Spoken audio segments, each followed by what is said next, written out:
Assalamualaikum warahmatullahi wabarakatuh.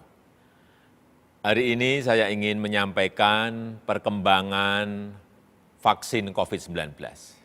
Jadi, setelah menerima banyak masukan dari masyarakat dan setelah melakukan kalkulasi ulang, melakukan perhitungan ulang mengenai keuangan negara, dapat saya sampaikan bahwa vaksin COVID-19 untuk masyarakat adalah gratis.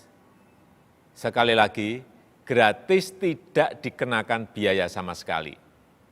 Untuk itu, saya instruksikan dan saya perintahkan kepada seluruh jajaran kabinet, kementerian, lembaga, dan pemerintah daerah untuk memprioritaskan program vaksinasi pada tahun anggaran 2021.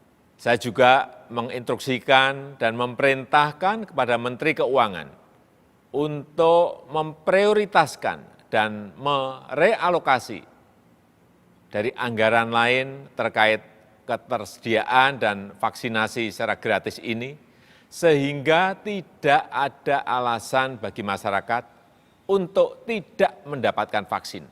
Saya juga ingin tegaskan lagi, nanti saya yang akan menjadi penerima pertama di vaksin pertama kali.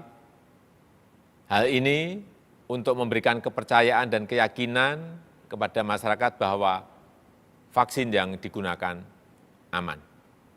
Terakhir, saya ingatkan agar masyarakat terus berdisiplin menjalankan 3M, menggunakan masker, menjaga jarak, mencuci tangan, untuk kebaikan kita semuanya.